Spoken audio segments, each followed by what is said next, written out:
Hi everyone, this is Mrs. Meza. I'm going to give you a quick, less than 10-minute lesson on the common types of context clues. Now, I'm sure that you're all familiar with context clues, but I bet you didn't know that there's all different kinds. So today I'm going to tell you about the 6 different common types of context clues. The first one is a root word and an affix. An affix means prefix or suffix. When you're talking about either a prefix or a suffix, that's called an affix.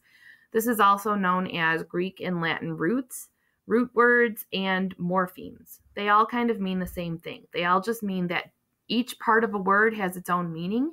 And if you put all the parts and all the meanings together, you have the meaning of a whole word. That's all it really means.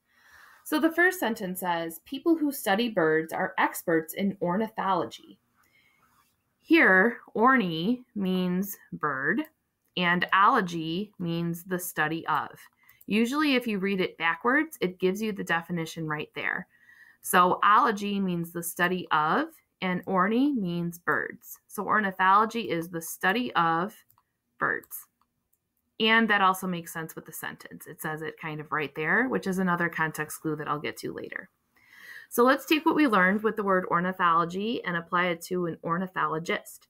It says the ornithologist is on a mission to keep bald eagles safe from becoming extinct. So we know that orni means bird, we know that ology means the study of, and ist just makes it a person. So if we read it backwards, it says a person who studies birds. And that makes sense with the rest of the sentence. It would make sense that a person who studies birds would be on a mission to keep bald eagles safe from becoming extinct. So that's just an extra little check. I did 2 checks to figure out what the word means. First, I used root words and affixes, or morphology, and I used context clues from the rest of the sentence, kind of like a cross-check, just like checking your work in math. The next kind is contrast. We know that contrast means that things are opposites or something different is coming. So here we have a key word that means contrast, the word unlike. So as soon as I see the word unlike, I already know that a contrast is coming.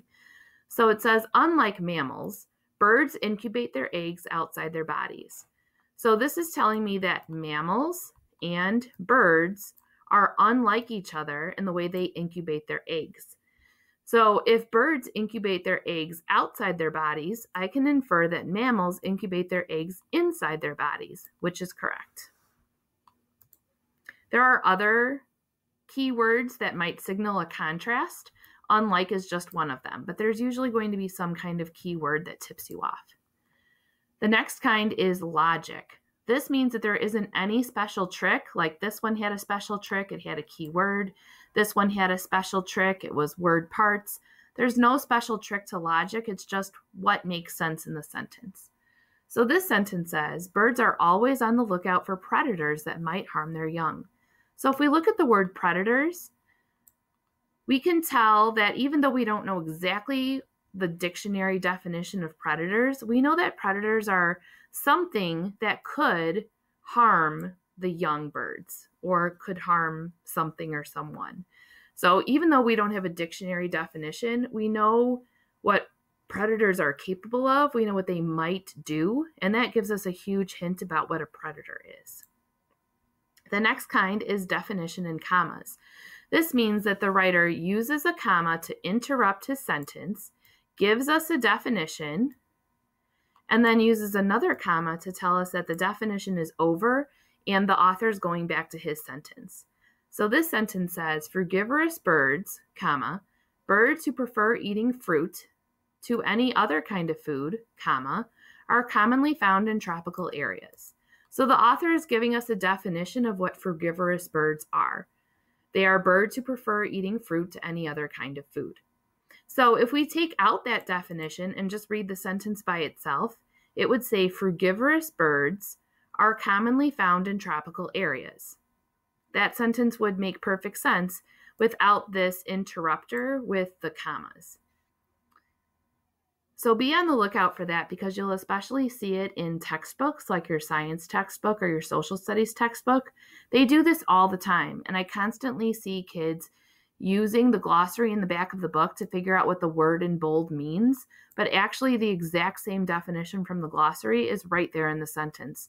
So you don't really need to look it up in the glossary if the definition is right there in front of you. Now, if we go back and also use our word parts, our root words and affixes, our morphemes, we also might notice that frugi sounds an awful lot like fruit. So that's an example of how I can use two different strategies to figure out what a word means. First, I used the definition in commas, and then I also used the morpheme. So that's exactly what we want you guys to do, is use more than one strategy on the same vocab word. And that is the strongest way to figure out what a word means, is to use two different strategies at the same time on the same word. That really, it's like each strategy is a piece to the puzzle, and you're taking two puzzle pieces and putting them together. The next kind is an example or illustration. It's kind of like the definition in commas, where the author might interrupt the sentence to give you an example. So they're not giving you an exact definition, but sometimes I like examples even better than definitions. So let's read this sentence. It says, some birds like to build their nests in inconspicuous spots, such as high up in the tops of trees or well hidden by leaves. So here, the author could have just ended the sentence here at the word spots. Then the sentence would say, some birds like to build their nests in inconspicuous spots, period. The author could have just ended their sentence there, but the author gave us a hint on purpose because the author knows that we might not know what inconspicuous means. So even though we don't have a dictionary definition of inconspicuous, we can guess that if a bird built their nest high up in the tops of trees or hidden by leaves, that the bird doesn't want their nest to be found. So we can guess that maybe inconspicuous means hard to find or hidden. And finally, we have grammar.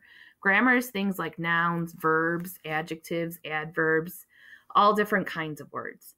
So this sentence is very simple. It doesn't have any context clues, really.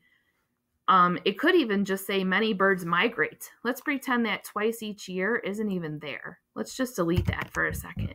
The sentence could just say many birds migrate. In this case, we have pretty much zero context clues, and so the only thing that we have is grammar. We can tell by the sentence that migrate is a verb. It's an action word. So even though we don't know what it means, we know that it's something that birds do, and that helps a ton. If I had multiple choice options right here, I would pick the one that sounds like something that the birds are doing, and at least that's a huge hint. So let me put the rest of my sentence back. It says that many birds migrate twice each year. Okay, so you can take grammar and apply it to any one of these in addition to the strategy that's already there. Okay. So for this one, I can use the definition in commas, and I can also notice that frugivorous is an adjective describing what kind of bird it is. So here I can use the definition in the commas and also grammar at the same time, and I can also use my word parts, frugi meaning fruit. So here I use three strategies all at the same time. I use my word parts, frugi meaning fruit, grammar, knowing that frugivorous is the adjective describing what kind of birds, and the definition in commas. So that's exactly what we want you to do, is try to use at least one strategy, if not more than one strategy at a time, to figure out what a word means. And that's one of our learning targets and one of our major standards.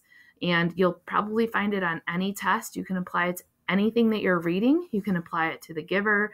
You can apply it to your independent reading. And most importantly, you should be prepared for us to ask you about what you think a word means and which type of context clue helped you out. So I really hope that this helps you guys. I want you to use it all the time when you read, and we'll talk soon.